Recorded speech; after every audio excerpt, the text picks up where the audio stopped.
Welcome to another episode of Off the Line. This is your positive source of insights, opinions, and relevant information. And voila! Week 2 of December. Grabe, nakaka-excite. At pasensya. By the way, I'd like to start this episode by saying I'm sorry. I apologize for missing last week's episode. Alam nyo naman, busy-busyhan tayo because it's...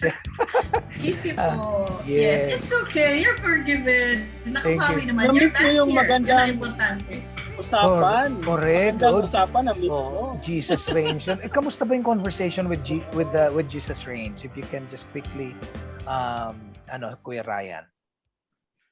Well, Miss Gina is so passionate on what she's doing, and she's so on fire with the love of the Lord. Mm-hmm. So we're so blessed. Kami ni Miss Elle, we're so blessed. Ano po, yung energy niya, tsaka yung, the zeal in her through the screen. Talagang lumalampas sa screen natin. So yes, and she shared a lot of inspiring words sa audience natin. So it was great. It's very interesting, no, how they were able to collectively, make this movement grow as big as it is right now.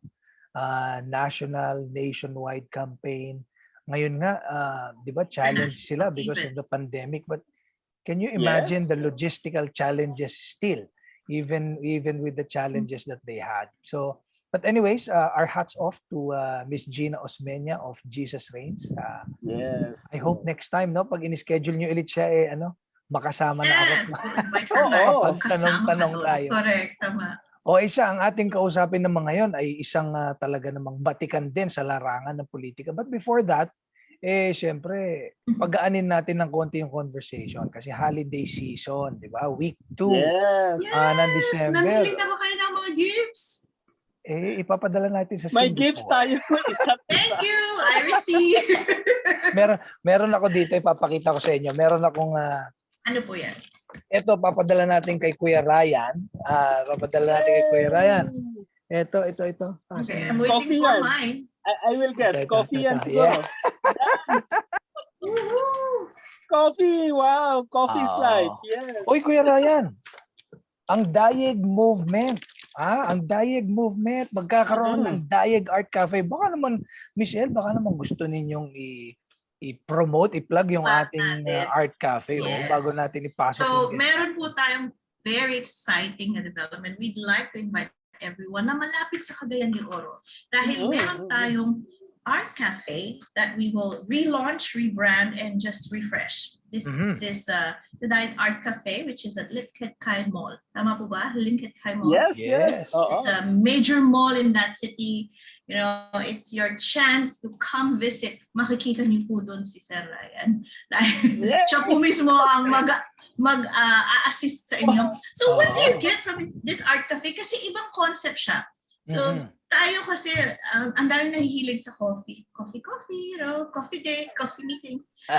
This art cafe is different kasi, definitely, you'll be surrounded by local artists. We'll be featuring artists. So we're talking about painters, sculptors, musicians, iba't ibang uri ng art, which is really one of the thrust, na focus ng Diet Movement. So meet our local artists at the art cafe. Have a chance to look at the paintings na napakaganda po. Pampadagdag sa ganda ng inyong bahay.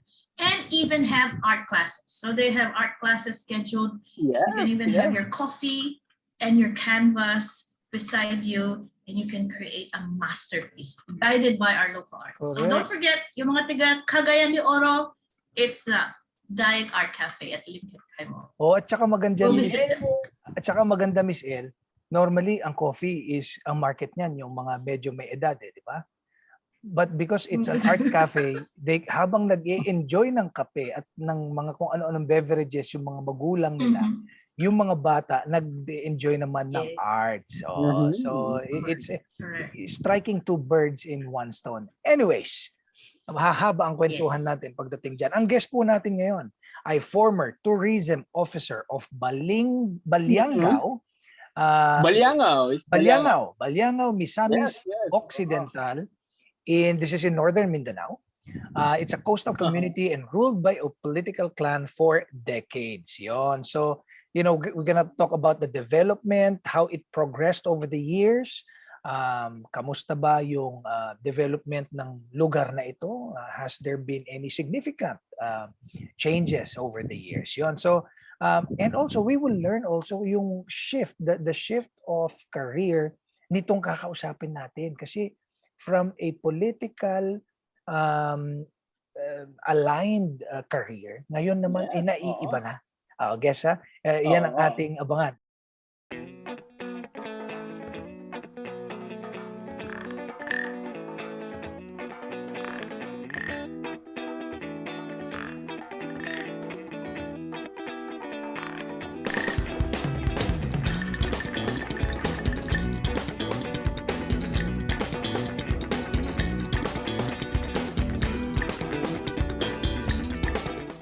So ito na ang ating guest, Mr. Remel Alum.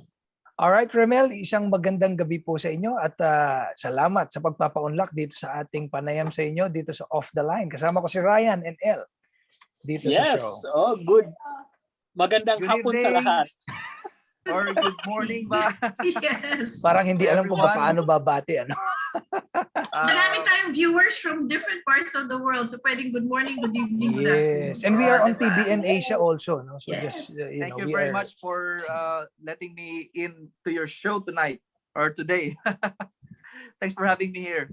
All right. Remel, just, before we get started with our with our conversation. So just a quick backgrounder. Nasan po kayo? What is your current role that, in your current company? Yes, I'm already 7 or 8 years working as an FW here in Macau. And to God be the glory, I'm working at the Macau International Airport as a turn coordinator agent. Kumbaga, taga-open tayo ng pinto ng eroplano dito sa Macau. Oh, So, interesting. yeah, it's a very interesting job because since then, when I was young, I really wanted to become a pilot. But because of the constraints dun sa budget ng nanay at tatay ko, I wasn't able to, of course. So yun, hindi man natupad yun, hindi man natuloy, but God is so faithful because He is really doing a lot of things, for me to be able to reach this kind of platform kung saan po ako ngayon. Yes po. Well, when you said Macau, first thing that came to my mind is, casino. Yes! I was expecting Las casino. Vegas of Asia. Yeah. The Luxury, busy di ba? place, Macau.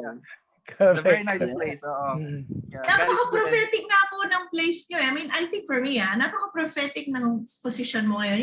You said you opened the doors. Yeah. So parang, Yes. you're a gatekeeper of some sort. And, ano yan I think as someone who is of God, di ba? Yeah, but You gatekeep the place. Macau in Chinese, they call it Omon. Omon is open door. Yeah. So Macau in Chinese is Omon. Kasi ito yung gateway ng China, like Hong Kong and Macau is one of the gateways to going to the mainland China. Yeah. Wow. We're learning. Every episode may natututunan. Ang dami ko ngayong gusto itanong because China itself is something na it's a Gusto mo bang pag-usapan ng China, Miss Elle? Oo, pero hindi muna. Babalik tayo dito kay Sel. So, okay. But before that, I'd like to ask Remel, ano ba yung ginagawa mo dito sa Pilipinas before you went to Macau? Well, since I really wanted to become a radio broadcaster or like TV journalist before, pero yun nga dahil God has His own plan, for us to prosper and to make His way for us to that certain land or to that certain point. Naging part ako ng government service dyan sa Philippines, sa local government natin dyan, isa sa mga local government natin dyan. And actually it was parang wala yun sa plano. Wala yun sa plano na mag-work ako sa government kasi gusto ko sa media because I see a lot of like issues or things that need to be addressed na kung saan yung platform lang ng media ang masasabi kong parang daan for me to be able to express myself sa localities natin. So yun nga, naging tourism officer ako ng bayan namin, to mention Baliangao in Misamis Occidental Mindanao, Region 10. And that was fruitful years, one of the fruitful years Anong of my year life. po ba yan? Anong year yan, sir? That was 2010 to 13. Oh, just very recently. Yeah. So dinala ko ni Lord doon, and it's a very specific instruction na, umalis ka dyan, you have to go there and you have to help. And I did. Pumunta ako doon kahit hindi ko alam, although alam ko yung terrain, but hindi ko alam yung platform ng politika doon na talagang papasukin ko kasi nga I'm facing giants for that matter. But still, sorry to cut you off, sir. Are you not from that municipality? I am from the municipality, but what I'm trying to point out is that hindi ko talaga gamay yung politika or yung government service kasi nga po, as I said, I want to work in media or sa television kasi nga doon yung gusto ko maging platform po. Sir, sir, I know that that we promise to be very positive on this program all the time, but we can always talk about positives, man. But can you share with us, just before we go on to the other questions that Ryan and Elle might have, what are the positives that you have learned or experienced during your time as being in the political arena? Well, I think loving the people, because for me, kahit pa sabihin mo, you have all the plans, you have all the good perspective, and you're not loving the people, you're not loving the way they are doing, kung kahit ano man yan, positive man or negative, ika nga, di ba? But when you start loving them, you will also start to learn to motivate, to become a motivator to them. Parang yun yung isa sa mga ko na talagang kahit pa medyo tong taong to, yun yung background niya, sa community namin, ito lang siya, or ito lang yung niya ngayon, level ng kanyang pamumuhay. But when you love them, you start loving them. As I said, loving people, yun yung ko talaga. Yes. Yung learning ko po. Can I just tie in sa question na yun? Go ahead, Elle. When you love people,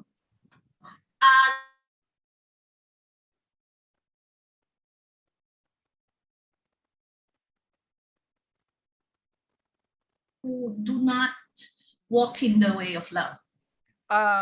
Well, in the context of the church, kumbaga, aasahan mo talaga na when you are in the church, tanggapin mo lahat. Lalo na if you are working in the government or in politics. Kumbaga, lahat is lahat po ng tao must become your friends. You're an enemy to none. Parang ganun po yung friends of all, enemy to none. Tama. Yes po. Yes po. Kasi sa politika po or sa government service, if you are into it, yung boss mo or yung leader mo, he wants to gain the trust of the people, you need not to become an enemy to all or something like that. You should be an enemy to none. Something like that. Parang mahirap gawin sa politics yun Mahirap po gawin sa politika yun. Mahirap yun. Mahirap po. Yes. Kaya nga po, isa-side ko lang po, based sa experience ko, I'm not talking or endorsing a politician here, but based doon sa experience ko, sa na-experience ko sa leader namin, doon sa bayan na yon, yung naging mayor nung time na yon, example ko lang tong John 8:12, yung sabi ni tungkol pa yun sa Matthew 5:13-16. Ito yung nakita ko sa buhay ni Ma'am, ni Mayor nung time na yon. Sabi niya, you are the salt and the light of the earth. Stay salty and you are the light of the world. Let it shine. Yeah. So, yun yung basic principle na nakita ko po sa leader namin nung time na yun, which is, para sa akin, I have to adapt. I need to, follow this kind of biblical principle kasi very simple principle. But if you're into the government service, if you're into politics, at saka meron kang principle na ganito, godly principle na ganito, biblical principle na ganito, I think everything will be possible when you implement something on the ground. Yeah. But matanong ko, Sir Remel. Sorry, sir. Sorry, no, sir. Lang, sir. Okay, go ahead. Remel na lang. Sabi mo na you are instructed by God, no, to serve the people. So, ano ba yung change na you decided to go abroad, to be an OFW? just a little bit a background for that, Ryan, yung sa question mo kasi napakaganda yun. When I was in college, I was reached out by this group of missionaries from Manila. So to make the long story short, naging Christian ako. And then there was this pastor praying me. I don't know, nung time na yun pala yung tinatawag na prophetic prayer. Pero nung time na yun, when he was praying, he said, oh, you will be going to your hometown and you'll be like an engineer. You're gonna organize people and so on and so forth. So you need to go there and serve your God in that particular place. So dahil dun, Ryan, dun ako dinala ni Lord dun sa bayan na yon.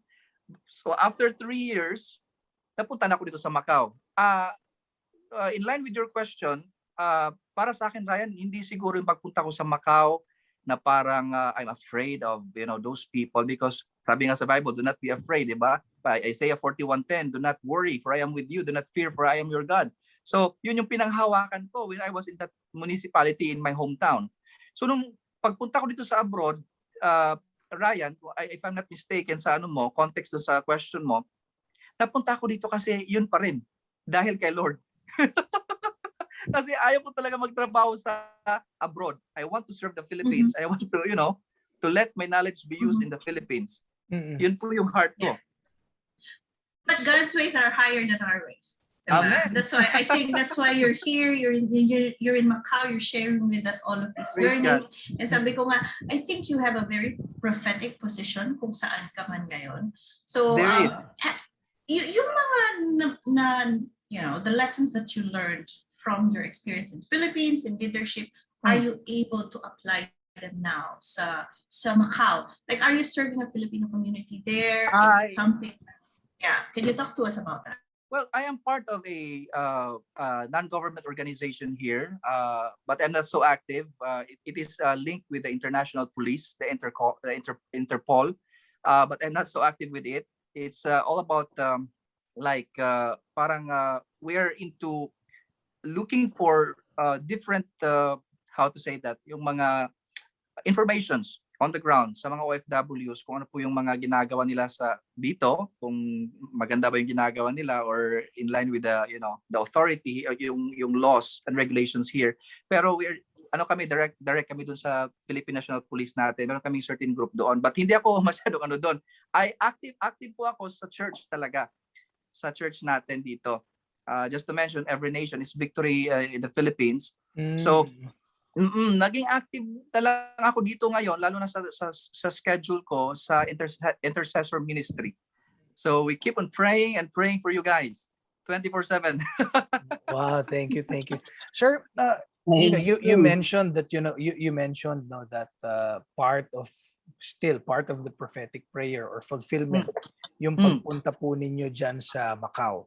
I mean, let's face the reality, will always tell us that working out of the Philippines will yield better financial stability, etc.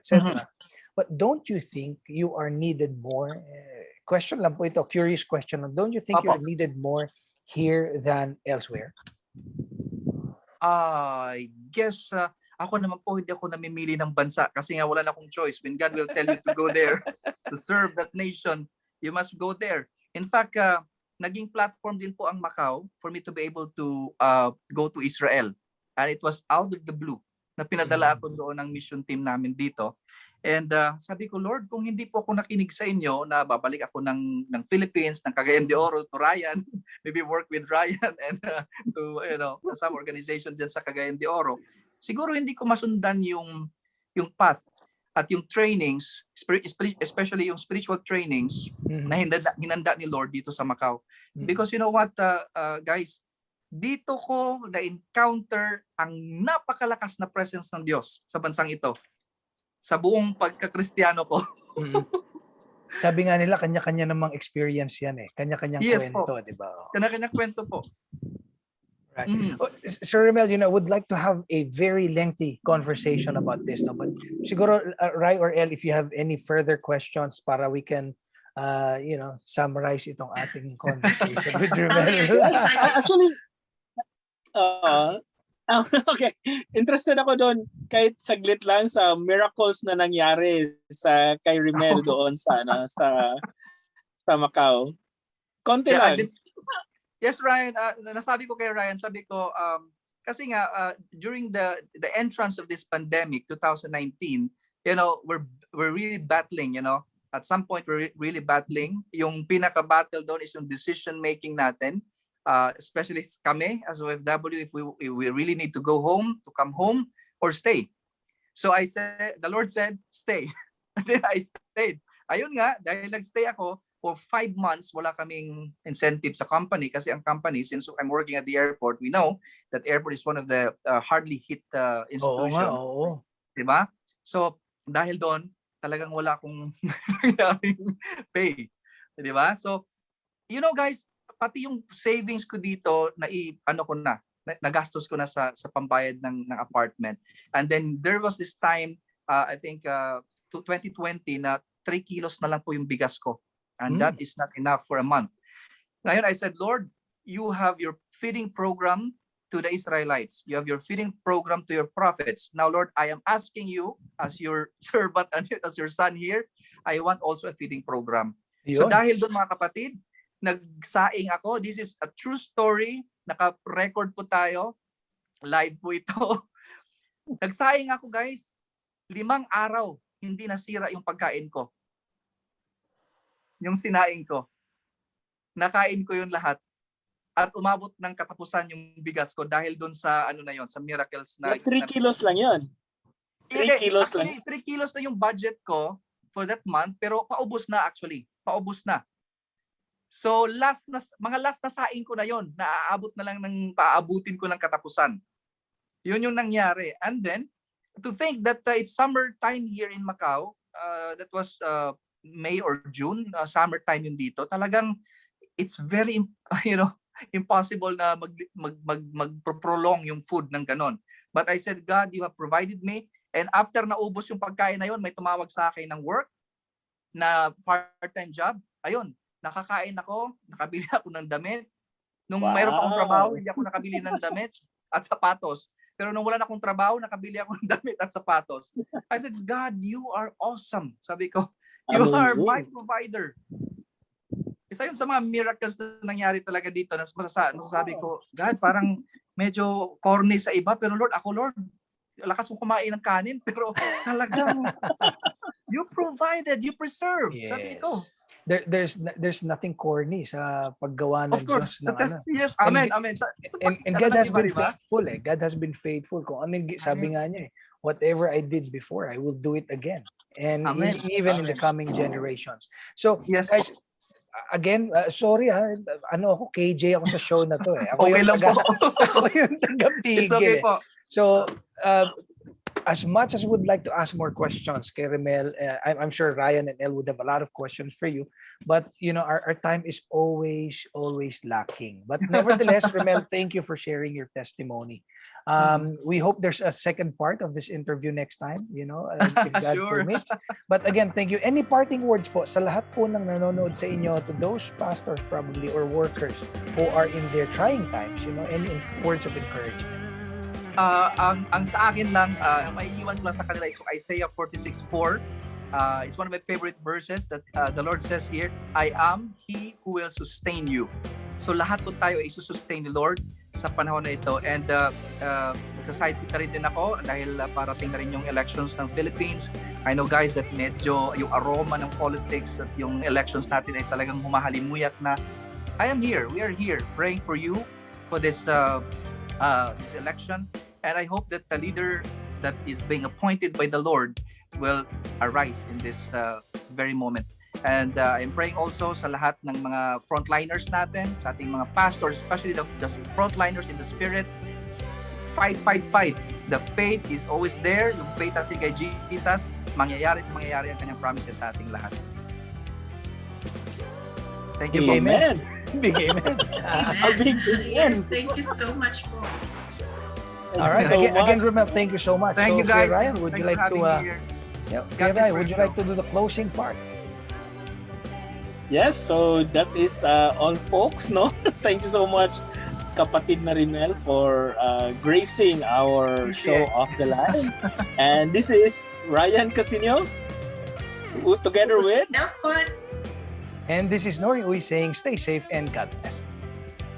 Bye! Bye. God bless. God bless everyone.